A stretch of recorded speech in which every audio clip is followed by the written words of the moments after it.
আসসালামু আলাইকুম। কেমন আছেন সবাই? আশা করি যে যেখান থেকে আমার ভিডিওটা দেখছেন সবাই খুব ভালো আছেন।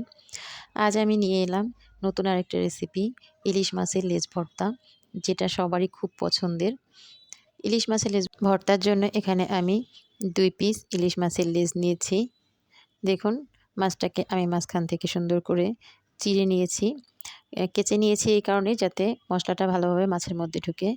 এখন লবণ আর হলুদ দিয়ে এটাকে মাখিয়ে ১০ মিনিট রেস্টে রেখে দেব।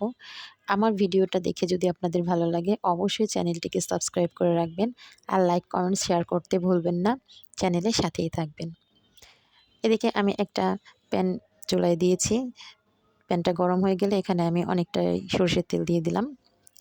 সরষের তেলটা গরম হয়ে গেলে এখানে আমি মাছটাকে দিয়ে কয়েক মিনিট মাছটাকে খুব ভালোভাবে আমি ভেজে নেব। মিডিয়াম আঁচে মাছটাকে ৪-৫ মিনিট আমি ভেজে নেব উল্টে পাল্টে।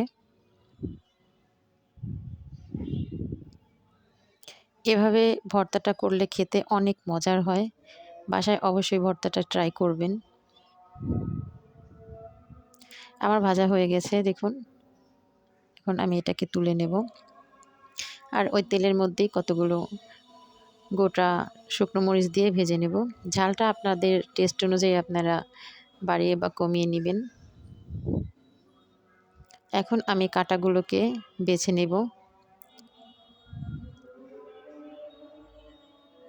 ভালোভাবে মাছের কাঁটাগুলোকে আমি বেছে নিয়েছি। এবার কিছু শুকনো মরিচ আমি এখানে হাত দিয়ে খুব ভালোভাবে ভেঙে গুঁড়িয়ে নেব। এখন দিয়ে দেব স্বাদমতো লবণ। লবণটা দেওয়া হয়ে গেলে এখানে আমি দিয়ে দেব পেঁয়াজ কুচি। পেঁয়াজটাকে দিয়ে মাছের সঙ্গে খুব ভালোভাবে আমি মাখিয়ে নেব। দেখুন, আমি মাছটাকে কিন্তু খুব ভালোভাবে প্রেসার দিয়ে কষলে তারপরে মাখিয়ে নিচ্ছি। একটা কাঁটাও মাছের মধ্যে কিন্তু নেই। এখন আমি দিয়ে দেব ভেজে রাখা যে তেলটা ছিল মাছ ভাজার, ওই তেলটা দিয়ে আমি ভর্তাটাকে করব।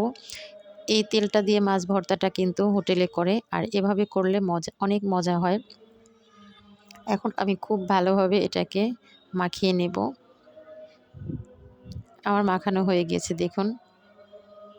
এই তো হয়ে গেছে মজাদার ইলিশ মাছের লেজ ভর্তা। বাসায় আপনারা এই ভর্তাটাকে অবশ্যই একবার জন্য হলেও ট্রাই করবেন। আশা করি আপনাদের সবার খুব ভালো লাগবে। আজ এই পর্যন্তই। আল্লাহ হাফেজ।